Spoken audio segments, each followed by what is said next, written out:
Hello पढ़ंतुओं, स्वागत है आपका द पढ़ंतु क्लासेस में। आप सभी अच्छी तैयारी कर रहे होंगे। चलिए,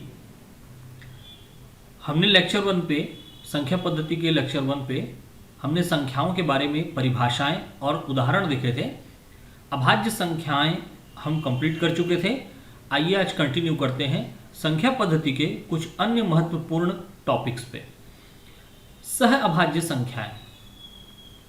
सह अभाज्य संख्याएं या को प्राइम नंबर्स, परिभाषा है इसकी दो या अधिक संख्याएं जिनका कोई कॉमन फैक्टर ना हो, एक को छोड़ के, ऐसी संख्याएं सह अभाज्य संख्याएं कहलाती हैं। ठीक है, दो या अधिक संख्याएं जिनका कोई कॉमन फैक्टर ना हो, एक को छोड़कर, ऐसी सभी संख्याएं सह अभाज्य संख्याएं कहलाती हैं। फॉर एग्जाम्पल, यहाँ पे दो उदाहरण हमने लिए हैं, 8, 15 और 49, 8, 15 एंड 49। देखिए, इसको हम फैक्टराइज करते हैं, इसका गुणनखंड करते हैं, इन्हें छोटी संख्याओं के गुणा के रूप में लिखते हैं, तो कैसा हो जाएगा? 8 को लिख सकते हैं 2 इंटू 2 इंटू 2 इंटू 1, और 15 को लिख सकते हैं 3 इंटू 5 इंटू 1, और 49 को हमने लिख दिया 7 इंटू 7 इंटू 1। तो अब ध्यान दीजिए कि एक के अलावा इन तीनों संख्याओं में कोई कॉमन फैक्टर है ना, कोई या उभयनिष्ठ गुणनखंड नहीं है। इसका मतलब 8, 15 और 49 का पेयर है जो है वो क्या कहलाएगा? सह अभाज्य कहलाएगा, को प्राइम कहलाएगा। बिल्कुल ऐसे ही 8 और 15 में भी आप देखोगे तो कुछ भी कॉमन नहीं है 1 के अलावा, तो ये भी क्या कहलाएगा आपका? ये भी आपका सह अभाज्य कहलाएगा। क्लियर हो गया? देखिए, ये बिल्कुल ज़रूरी नहीं है कि सह अभाज्य संख्या होने के लिए संख्या अभाज्य हो, ये ज़रूरी है। देखिए 8, 15 ये ऐसे नंबर है जो अभाज्य नहीं है। अभाज्य संख्या वो संख्या होती है जो केवल एक से और स्वयं से विभाजित होती है। यहाँ आप देख सकते हो कि ये 8 और 15 जो है ये 3 से, 15 जो है वो 3 से, 5 से भी डिवाइड हो रहा है, 15 से हो ही जाएगा। 8 जो है वो 2 से डिवाइड हो रहा है, 1 से डिवाइड हो रहा है, 4 से भी डिवाइड हो जाएगा, और 8 से तो डिवाइड होगा ही होगा। तो सह अभाज्य संख्याओं के लिए जानना जरूरी है कि भाई संख्या अभाज्य हो, ये जरूरी नहीं है। जो संख्याएं साथ में ली जा रही हैं, पेयर में ली जा रही हैं, उनका उभयनिष्ठ गुणनखंड या कॉमन फैक्टर जो है वो एक के अलावा और दूसरा नंबर नहीं होना चाहिए। जैसे फॉर एग्जाम्पल, यदि मैंने ले लिया 3 with 9, तो ये सहभाज्य नहीं होगा। क्यों नहीं होगा? क्योंकि 3 को आप लिख सकते हो 3 इंटू 1, और 9 को आप लिख सकते हो 3 इंटू 3 इंटू 1। तो अब देखो, एक के अलावा भी यहाँ पे कॉमन फैक्टर मिल रहा है, वो है 3। इसलिए 3 और 9 जो है ये सहभाज्य संख्या नहीं होगी। क्लियर हो गई बात? अगली परिभाषा देखते हैं, अभाज्य युग्म या अभाज्य जोड़ा, प्राइम पेयर और ट्विन प्राइम। बिल्कुल सिंपल सा कंसेप्ट है, लेकिन एग्जामिनेशन में जब इन शब्दों के साथ पूछा जाता है तो हमको थोड़ा कंफ्यूजन होता है। परिभाषा बहुत आसान है, दो लगातार अभाज्य संख्याएं जिनके मध्य एक सम संख्या हो, ऐसी संख्याओं को हम क्या कहते हैं? अभाज्य युग्म या जोड़ा कहते हैं।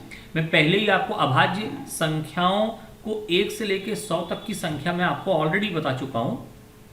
तो अब देखिए, आपको पता है कि भाई सबसे पहली अभाज्य संख्या 2, फिर 3, फिर 5, फिर 7, फिर 11, फिर 13, फिर 17, फिर 19, फिर 23, इस प्रकार से संख्याएं चलती जाती हैं। ये शुरुआत की 9 अभाज्य संख्याएं हैं। तो अब देख लीजिए, इसमें देखिए 3, 5 ये लगातार आने वाली दो संख्या है, और इसके बीच में सिर्फ एक ही संख्या का गैप है 4, और वो सम संख्या है। तो ये क्या कहलाएगा? अभाज्य जोड़ा या अभाज्य संख्या कहलाएगा। 5, 7, 5 और 7 का पेयर देखो, ये भी लगातार आने वाली संख्या है, और उसके बीच में एक ही नंबर का गैप है 6 का, और वो सम संख्या। तो ये दोनों क्या होंगी? अभाज्य संख्या, आपका अभाज्य युग्म या अभाज्य जोड़ा होगा। लेकिन आप तीसरा वाला देखो 7, 11, इसके बीच में 3 संख्याओं का गैप है, 3 संख्या 8, 9, 10, ठीक है, और दो सम संख्या और एक विषम संख्या भी है इस पे। तो परिभाषा के अनुसार तो केवल एक सम संख्या होनी चाहिए, तो इसलिए ये जो है वो अभाज्य जोड़ा नहीं कहलाएगा। क्लियर हो गई बात? आई होप इन तीनों एग्जाम्पल से आपको अभाज्य युग्म या अभाज्य जोड़ा पहचानने में आसानी होगी। ध्यान रखिएगा, दो लगातार, दो से अधिक नहीं, दो लगातार, सिर्फ दो ही संख्याओं का पेयर होगा, लगातार संख्याओं का पेयर होगा। अगली महत्वपूर्ण संख्या देखते हैं, पूर्ण संख्या। ये होल नंबर नहीं है, ध्यान रखिएगा, हिंदी में इनका उच्चारण एक जैसा होता है, लेकिन ये होल नंबर नहीं है, ये परिमेय संख्या का प्रकार वाला पूर्ण संख्या नहीं है, ये एक अलग ही विशेष संख्या है, परफेक्ट नंबर इसको कहा जाता है। इंग्लिश नेम से ध्यान रखेंगे, बिल्कुल आसान होगा याद रखना। होल नंबर पूर्ण संख्या जो 0 से शुरू होती है, लेकिन पूर्ण संख्या परफेक्ट नंबर एक स्पेशल विशेष संख्या, ऐसी प्राकृत संख्या यानी 1 और उससे आगे की बात करें तो जिनके गुणनखंडों का या जिनके फैक्टर का सम करने पे उसके इक्विवेलेंट आ जाए, खुद को छोड़ के, खुद को नहीं लेंगे, उनके फैक्टर की मैं बात कर रहा हूँ, गुणनखंड की बात कर रहा हूँ, स्वयं को छोड़कर, ध्यान रखेंगे। जैसे देखिए एग्जाम्पल से ये चीज़ें एकदम क्लियर हो जाएंगी। 6, तो देखिए 6 किन से डिवाइड होता है, देखिए हर संख्या का एक फैक्टर जो है वो 1 तो होगा ही होगा, यानी एक जो है वो हर संख्या को भाग दे सकता है, ये हमको पहले ही पता है। इसके अलावा 6 और किन से डिवाइड हो सकता है, 2 से डिवाइड हो सकता है। 6 किन से डिवाइड हो सकता है, 1 से डिवाइड हो सकता है, 2 से डिवाइड हो सकता है, 3 से डिवाइड हो सकता है, 6 से डिवाइड हो सकता है। तो स्वयं को छोड़कर बच गए 3 भाग, 1, 2 और 3, इनका योग वापस से क्या आ रहा है, 6 आ रहा है। तो ऐसी संख्या जिनके फैक्टर का सम स्वयं को छोड़कर वापस से उसी के बराबर आ जाए, ऐसी संख्याएं क्या कहलाती हैं, पूर्ण संख्या या परफेक्ट नंबर कहलाती हैं। बिल्कुल लिमिटेड नंबर है, आप बिल्कुल चेक कर सकते हो, आप संख्याओं के फैक्टर को लिख के, गुणज को लिखकर स्वयं को छोड़कर बाकियों का योग करके देख सकते हो। देखिए और कुछ एग्जांपल देख लेते हैं। 8 है क्या, चेक कर लेते हैं। 8 डिवाइड होगा 1 से, 2 से, 4 से और खुद से, तो खुद को तो लेना नहीं है, यानी स्वयं संख्या को तो लेना नहीं है। 1, 2 और 4 का टोटल 7, बिल्कुल नहीं, ये बराबर आ ही नहीं रहा है संख्या के, इसलिए ये क्या है, पूर्ण संख्या नहीं है। 10 1 से डिवाइड होगा, 2 से डिवाइड होगा, 5 से डिवाइड होगा, फिर 10 स्वयं से डिवाइड होगा, तो 1, 2 और 5 का टोटल 8, ये भी मूल संख्या के यानी एक्चुअल नंबर के बराबर आना चाहिए, जैसा 6 में आया था, नहीं आ रहा है, ये भी नहीं है। 12 में भी देखिए 1 से, 2 से, 3 से, 4 से, 6 से और खुद से डिवाइड होता है। खुद को छोड़कर, स्वयं को छोड़कर बाकियों का जो टोटल कर रहे हैं, तो 6, 4, 10, 3, 13, 2, 15, 1, 16, ये भी क्या है, पूर्ण संख्या नहीं है। तो ये इस तरीके से आप चेक कर सकते हो कि कोई दी गई संख्या पूर्ण संख्या है या नहीं। ये एग्जामिनेशन में एक बार पूछा जा चुका है, अमीन भर्ती परीक्षा 2016 में पूछा गया था। निम्न में से पूर्ण संख्या स्पेसिफाई किया गया था, परफेक्ट नंबर कौन सी है, तो आप देख लीजिए 15, 10, 11 तो प्राइम नंबर है, तो उसका तो फैक्टर ही नहीं मिलेगा, तो ये तो वैसे ही नहीं होगा। क्लियर है। अब इसके बाद 15 और 10, 15 और 10, 15, 10 को देख ही चुके हैं, आप 15 को देख सकते हो बिल्कुल उसी प्रकार से। 15 जो है 1 से डिवाइड होगा, 3 से डिवाइड होगा, 5 से डिवाइड होगा और खुद से डिवाइड होगा। तो आप देखो 1, 3 और 5 का टोटल तो 15 की इक्विवेलेंट नहीं आता, तो सिर्फ एक ही आंसर इसमें करेक्ट होगा 6, जिसका एक्सप्लेनेशन अभी हम देख चुके हैं। ओके, क्लियर हुआ होगा आपको, तो बिल्कुल ध्यान दीजिएगा, एग्जामिनेशन में पूछा गया है परफेक्ट नंबर या पूर्ण संख्या, विशेष प्रकार की संख्या है, किसी संख्या का प्रकार ये नहीं है, ठीक है। प्राकृत संख्या में से ही लिया जाता है, लेकिन क्रम से नहीं मिलेगा। 6 है, 6 के बाद आप चेक करना चाहोगे इसके बाद कौन सी संख्या मिलेगी, तो आप 24 को वेरीफाई करके, 28 को वेरीफाई करके आप देख सकते हो, इन्हीं में से कोई संख्या जो है वो आपको परफेक्ट नंबर मिलेंगी। क्लियर है।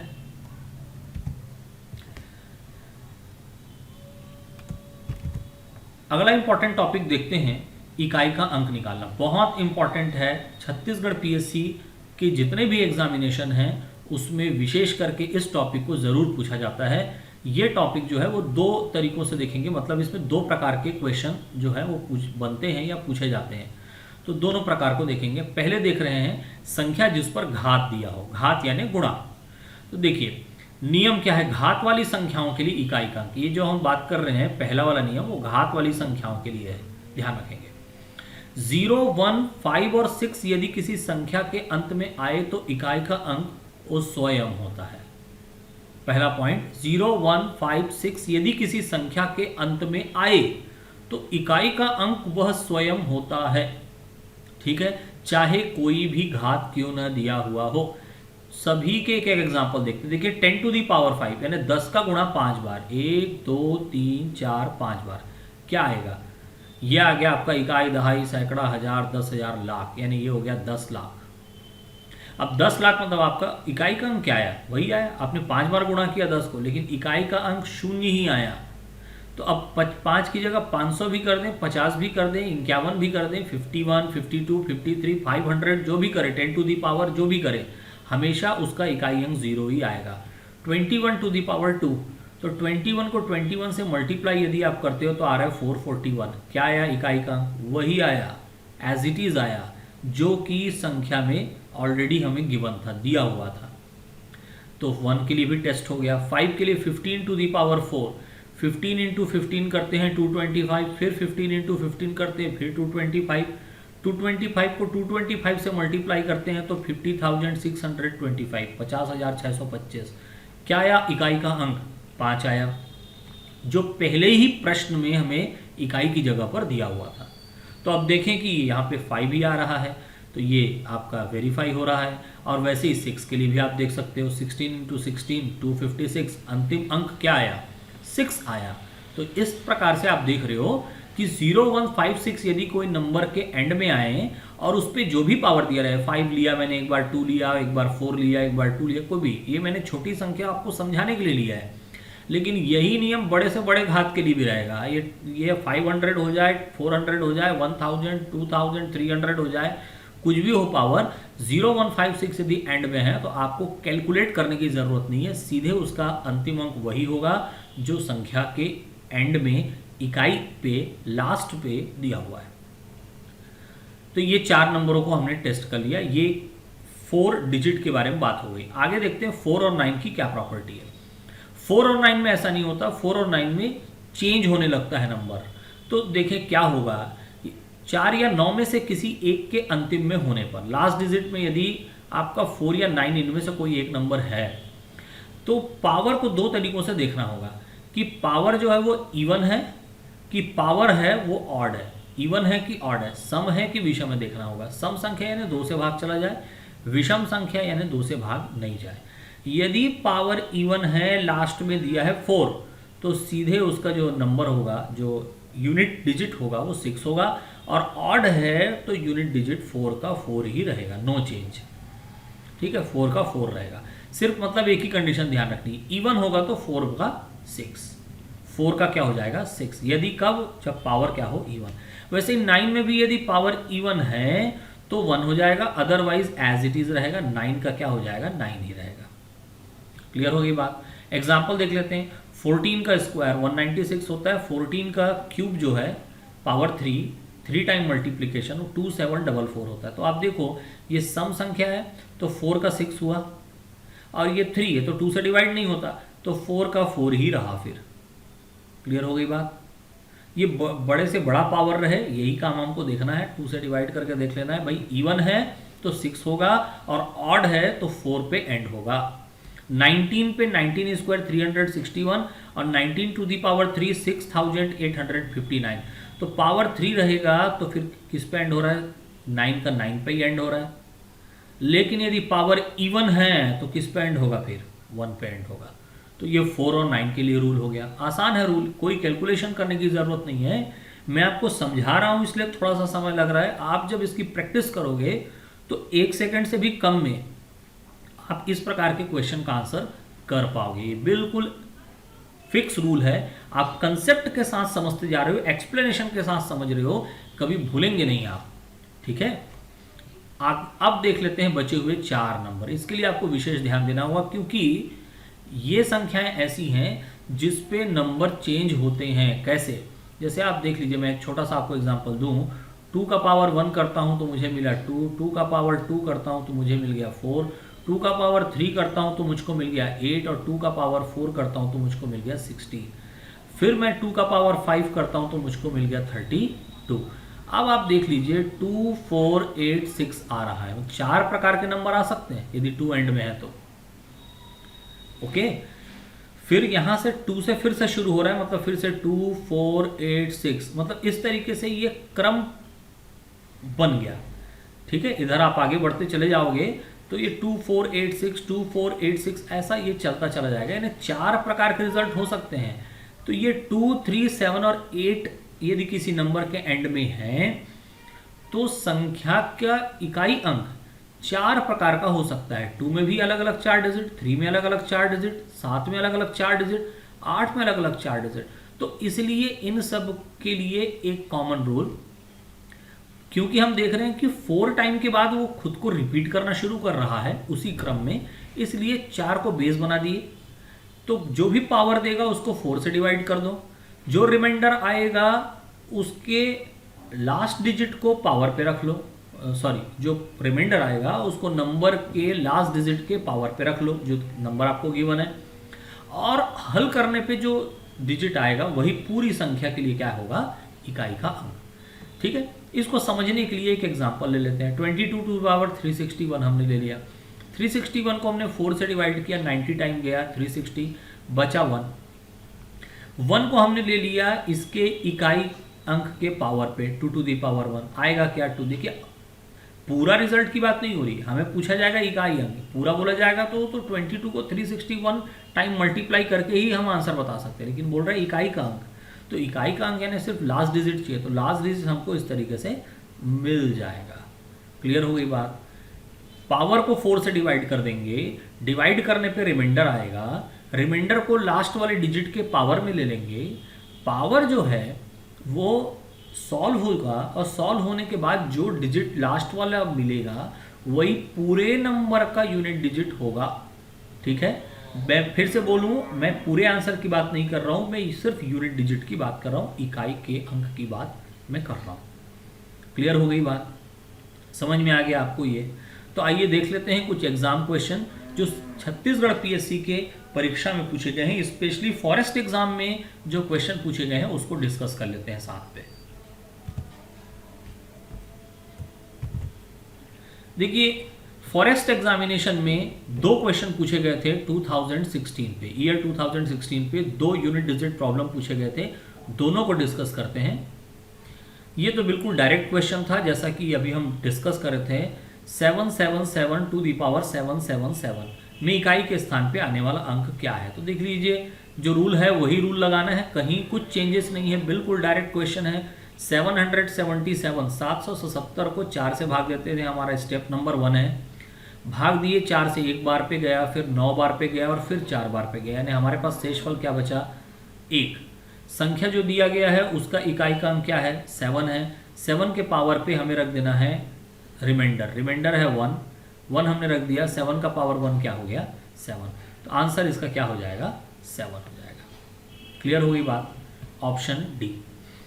एक और क्वेश्चन दिया था, इसको थोड़ा कंफ्यूज करने की कोशिश किया है, लेकिन है वही चीज, सेम पार्ट है। 2 को 2 से 50 बार गुणा किया जाता है, गुणा करने पर प्राप्त हुई संख्या में इकाई के स्थान पर आने वाला अंक क्या है। सीधी सी बात है, 2 का पावर 50। भाई 2 को 2 से गुणा कितनी बार करना है, 50 बार, वही क्या कहलाता है, घात कहलाता है। 2 to the power 50, 2 to the power 50, तो 50 को 4 से आप डिवाइड करते हो तो ये सीधा सीधा, क्योंकि 12 का टेबल हमें पता है तो सीधा मैंने यूज़ किया है इसको डिवाइड करने के लिए। 4 इंटू 12 होता है 48, रिमाइंडर हमारे पास बच गया 2 को हमने रखा यहाँ पे, तो संख्या एक ही है 2 का पावर 2, यानी वैल्यू क्या आ गई 4। हाँ, ये जो मैंने डैश लगाया है वो पूरे आंसर के लिए, पूरा आंसर क्या होगा वो हम नहीं देख रहे हैं, हमें इकाई का अंक पूछा है, इकाई के स्थान का अंक पूछा है, तो इकाई के स्थान पे 100% क्या आ जाएगा, 4 आ जाएगा, क्योंकि शेषफल पे 2 मिला है। क्लियर हो गई बात। सीजीपीएससी का ही एक और क्वेश्चन देखते हैं, बहुत से क्वेश्चन आए हुए हैं, मैं उनमें से कुछ क्वेश्चन ले रहा हूँ आपकी प्रैक्टिस के लिए, लेकिन ऑलमोस्ट यही पैटर्न दिया जाता है। देखिए 2014 में लगभग यही, बस संख्या थोड़ी सी बदल गई, 2 और 50 दिया था, यहाँ 77107 दिया है, पैटर्न वही है। 7 को 7 से 107 बार गुणा किया जाता है, तो गुणनफल में इकाई के स्थान पर आने वाला अंक क्या होगा, मतलब क्या पूछ रहा है, 7 का पावर 107 आपको निकालना है। ठीक, तो वही है, 107 को आप 4 से डिवाइड करके देख लेना, रिमाइंडर 3 आएगा, रिमाइंडर 3 आएगा, उसको 7 के पावर में ही रखना है, 7 के पावर में रख के सॉल्व करोगे तो आपको रिजल्ट क्या मिल जाएगा, 3। यहाँ पे कोई भी ऑप्शन दिया नहीं गया था, तो होगा क्या, इनमें से कोई नहीं। क्लियर है, समझ में आ गया आपको ये। तो ये इकाई का अंक ज्ञात करने का क्वेश्चन फॉरेस्ट एग्जाम में भी पूछा गया है, सीजीपीएससी में कई बार पूछा गया है, सीजी व्यापम के एग्जामिनेशन में भी पूछा गया। बहुत इंपॉर्टेंट कंसेप्ट है, इसलिए इसको अच्छे से आप प्रैक्टिस कर लेंगे। ओके, अब चलते हैं इसके नेक्स्ट टाइप पे, देखते हैं संख्याओं के गुणा में इकाई का अंक निकालने के लिए कैसे पूछा जाता है। देखिए, इकाई का अंक निकालने के लिए यदि आपको इस प्रकार से प्रश्न दिए गए तब आपको क्या करना है। तो अब एक छोटा सा एग्जांपल आप समझो, भाई आपको दिया है 12 गुणित 11, आप पूरा गुणा करते हो, 11 दूनी 22, 2 आपने लिया, 11 कम 11 और 2 13 हो गया, ये पूरा आंसर हुआ और इकाई का अंक क्या मिला, 2 मिला। इसकी जगह पे यदि मैं केवल इन दोनों संख्याओं का इकाई का अंक लेता तो कम समय में मुझको आंसर मिल जाता, भाई 2 और इंटू 1, तो मिला क्या, 2 इकाई का। तो बस यही कंसेप्ट यूज करने वाले, दी गई संख्या कितनी भी बड़ी क्यों ना हो, केवल दी गई संख्याओं के इकाई अंक को लेकर आपस में गुणा करने से जो उत्तर हमें मिलेगा वो पूरे गुणनफल का क्या होगा, इकाई का अंक होगा। तो देखिए पहला एग्जांपल, अच्छा ये कुछ चीज़ों को ध्यान रखेंगे तो कैलकुलेशन और आसान होता जाएगा। कैसे, जैसे 29, 10, 15, 17, 137। अब इस नियम के अनुसार हमें इकाई का अंक लेकर गुणा करना है। इकाई के अंक में एक जगह हो गया 0, तो भाई आप 9 लोगे, 0 लोगे, 5 लोगे, 7 लोगे, 7 लोगे, तो आपको तो ओवरऑल क्या मिलना है, 0। इसलिए यदि गुणा वाले एक भी पोजीशन पे, जहां जिन संख्याओं का को लेकर हमें गुणा करना है उसमें एक भी पोजीशन पे 0 मिल गया या 0 बन गया गुणा हो करके, तो सीधा सीधा इकाई का अंक क्या हो जाएगा, 0 हो जाएगा। जैसे अब ये वाले में देखें, ये 5 हो गया, 0 कहीं नहीं दिया है, लेकिन हमें पता है कि भाई 5 और 2 का गुणा जैसे ही होगा वैसे ही क्या बन जा रहा है, 5 और 2 का गुणा होने पे क्या बन जा रहा है, 0 बन जा रहा है। तो 0 बन जा रहा है तो फिर सीधा सीधी बात है और आगे देखने की ज़रूरत ही नहीं है। इसके अलावा देखें, 5 को कभी भी ऑड नंबर से मल्टीप्लाई करते हैं तो 5 ही आता है। भाई 5 इंटू 1 क्या होता है, 5, 5 इंटू 3 क्या होता है, 15, 15 यानी फिर से एंड में 5, 5 इंटू 5 क्या होता है, 25, मतलब फिर से एंड में 5। तो ऑड नंबर से जब भी गुणा होगा 5 होगा। तो आप देखो ये है, हो गया आपका 5, और इधर फिर आप देखो 7 ऑड नंबर है, 9 ऑड नंबर है, 1 ऑड नंबर है, 1 ऑड नंबर है और 3 ऑड नंबर है। तो सीधा आंसर क्या आ जाएगा आपका 5। आप करके भी देख सकते हो। हाँ, यदि इनसे अलग, 0 और 5 से अलग यदि संख्याएं अलग अलग रहीं तो फिर हम ये वाला कंसेप्ट यूज करते जाएंगे। जैसे देखिए ये 3 और 2, ये हो गया 1, ये हो गया 3, ये 8, ये 6, ना तो 0 है और ना पेयर में 5 है। तो अब देखें क्या होगा, 3 इंटू 2 ये हो गया 6, 1 इंटू 3 ये हो गया 3, और 8 इंटू 6 48 यानी हो गया 8, 6 इंटू 3 18 यानी हो गया 8, 3 इंटू 8 24 यानी हो गया 4, 8 इंटू 4 32 यानी हो गया 2। तो फाइनली ये जो गुणनफल है इसके इकाई का अंक क्या आ जाएगा, 2 आ जाएगा। आई होप आपको बहुत अच्छे से समझ में आया होगा। तो ये 4 क्वेश्चन एक्सप्लेनेशन के साथ आपको मिल गए। अब इनके बेसिस पे आपको प्रैक्टिस करनी है। बहुत इंपॉर्टेंट टॉपिक है, आपको दिखा चुका हूँ कि सीजीपीएससी में इकाई के अंक से संबंधित प्रश्न प्रीवियस ईयर्स में पूछे गए हैं। ठीक है, तो इंपॉर्टेंट टॉपिक है, इसकी प्रैक्टिस अच्छे से कीजिए। सहअभाज्य संख्या गुणनखंड के साथ और साथ में अभाज्य जोड़ा, अभाज्य युग्म, पूर्ण संख्याओं के साथ, इन सभी को अच्छे से आप रिवाइज कर लेंगे। जो स्टूडेंट ये वीडियो फर्स्ट टाइम देख रहे होंगे तो मैं आपको सजेस्ट करूंगा कि इसके ठीक पहले एक लेक्चर 1 नंबर सिस्टम पे डल चुका है, तो वो भी आप देख लें, सो दैट आपको नंबर सिस्टम के कंसेप्ट और अच्छे से क्लियर हो जाए। ठीक है, तो मिलते हैं नेक्स्ट लेक्चर में पढ़ंतुओं। Thank you very much.